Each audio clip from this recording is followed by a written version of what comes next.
Bible मुकद्दस में लिखा है, तब यशवा ने उन सब लोगों से कहा कि खुदावंद इस्राएल का खुदा यूं फरमाता है कि तुम्हारे अबा यानी अब्राहम और नहूर का बाप तारा वगैरह कदीम जमाना में बड़े दरिया के पार दूसरे मबूदों की,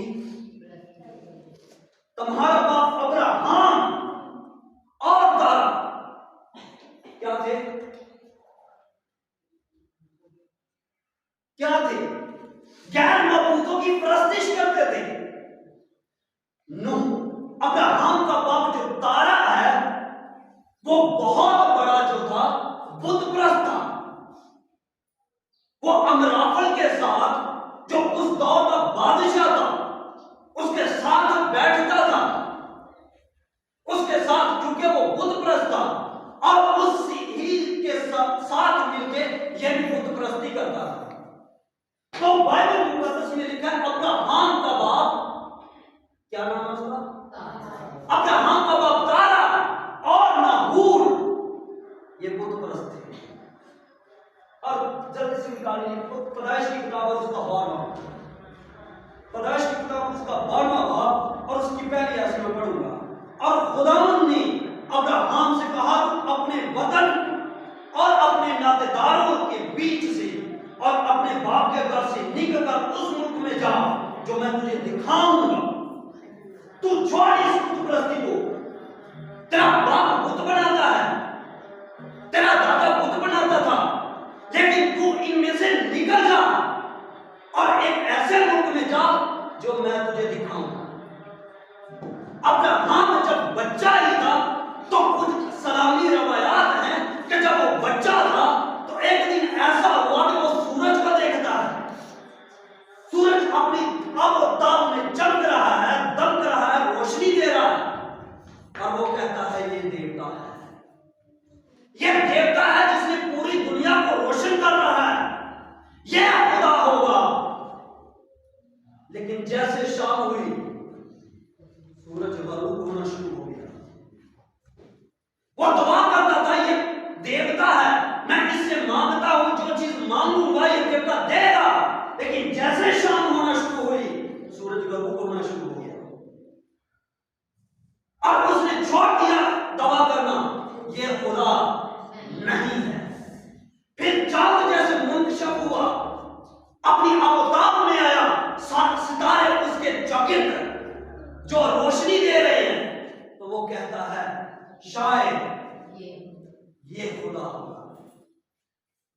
लेकिन जैसे दोबारा सूरज नमदार हुआ, चांद जाता रहा, कहता ये भी खुदा नहीं है। खुदा कोई है जिसने आसमान को बनाया, जिसने जमीन को बनाया, जिसने जमीन के ऊपर जो मखलूकात है उसको बनाया। खुदा कोई है। बाइबल मुकद्दस में लिखा है, और खुदावंद ने अब्राहम से कहा, तू अपने वतन और अपने नातेदारों के बीच से निकल, अपने बाप के घर से निकल और उस मुल्क में जा जो मैं तुझे दिखाऊंगा। बुत परस्ती थी वहां पे। अमराफल बादशाह जो बुत परस्त था और अब्राहम का बाप तारा जो है यह बुत बेचता था। पूरे उस मुल्क के अंदर, उस खित्ते के अंदर अगर कोई बुत बेचता था तो वो तारा था। तारा का अरबी में जो नाम आया कुरान मजीद के अंदर, उसका नाम लिया जाता है जारा, और जारा का मतलब है बड़ा बुत। जारा बड़ा बुत, और ये बुत परस्त था। और बुत परस्त होते हुए ये बुतों को अपने घर में रखा हुआ है और अपने घर में रख के उनकी पूजा और पाठ करता है। तो रवायात ये कहती हैं कि एक दिन जो अब्राहम है वो उस कमरा के अंदर जाता है जहां पे बुत बने हुए हैं, जहां पे तारा प्रस्तिश और पूजा करता है।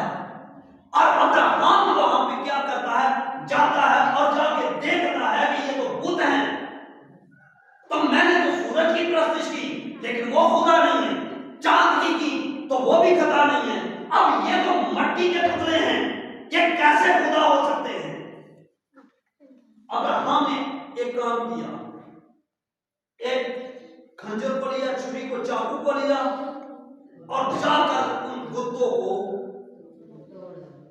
क्या किया? आपने पढ़ा होगा, पढ़ा है कि नहीं? इस्लामी रवायात के अंदर है, उसने जाके उन मबूदों को, उन बुतों को तोड़ दी। और जैसे अब्राहम का बाप आया और अंदर गया और अब्राहम पे चलाना शुरू कर दिया। ये किसने किया? अब्राहम बाखूब सूरत जवाब देते हैं। बाप एक खवातीन आटा लेकर आई थी और आटा जब थाल में लेके आई थी, उसने आकर बड़े पुत के सामने रख दिया। अब जो छोटे पुत थे वो उस पे चलाना शुरू हो गए, उससे मांगना शुरू हो गए और उनका आपस के अंदर झगड़ा हुआ। और जो बड़ा पुत था उसने ये खंजर लिया और उनके टुकड़े कर दिए। और तारा कहता है, मैं जानता हूं, मैं जानता हूं ये तूने किया है, क्योंकि मैंने तो इसे अपने हाथों से बनाया है। मैं जानता हूं ना तो इनके अंदर कुव्वत है, ना ये चल सकते हैं, ना ये बोल सकते हैं, ना ये सुन सकते हैं और ना ये जवाब दे सकते हैं। फिर ये कैसे? ये तूने किया है। तो अब्राहम कहता है, जब तू जानता है ये ना सुनते हैं, ना बोलते हैं, ना जवाब देते हैं, तो क्यों इनकी प्रस्तुति करता है? तो क्यों इनकी पूजा करता है? बाइबल मुकद्दस में लिखा, वो उस पे चलाया और अब्राहम को खुदा ने कहा, अपने नातेदारों में से निकल, छोड़ दे इनको, ये तेरे ऊपर चलाते हैं, तुम निकल जा इनसे और एक ऐसे मुल्क में जा जो मैं तुझे निकाली ही बार में अपने नातेदारों के बीच से और अपने बाप के घर से निकलकर उस मुल्क में जा जो मैं तुझे दिखाऊंगा और मैंने तुझे एक बड़ी कौम बनाऊंगा और बरकत दूंगा। बोला था मेरी बरकत दूंगा, एक बात का रिकॉर्ड हो गई। और मैं तुझे एक बड़ी कौम बनाऊंगा और तुझे बरकत दूंगा और तेरा नाम सरफराज करूंगा। सो तू बाई से बरकत होगा। तेरे अंदर से मैं नस्लें निकालूंगा, तेरे अंदर से मैं बादशाह पैदा करूंगा, उमरा और उजरा तेरे अंदर से मैं निकालूंगा, क्योंकि मैंने तुझे बरकत दी है। तो इनके अंदर से निकल, तू छोड़ इन बुतों को, तू छोड़ इन मबूदों को, तू वाहिद खुदा की प्रस्तुति कर। जिसके सामने अब्राहम झुकना शुरू हो गया, जिसके सामने मुकद्दस नूह झुकता था, जिसके सामने हनूक झुकता था, जिसके सामने सिमहाम और याफत और जो है याफत और कनान झुकते थे, तो जब उसके आगे झुक और वो तुझे खुद रास्ता दिखाएगा। सिखावांगा तेनू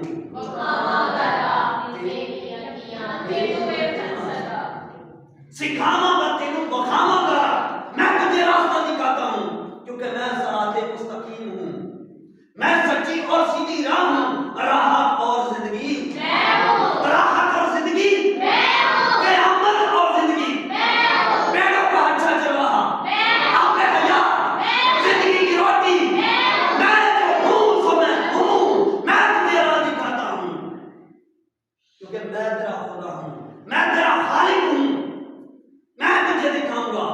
अपने नातेदारों को छोड़ दे, अपने अजीजों को, अपने बाप के घर से निकल जा।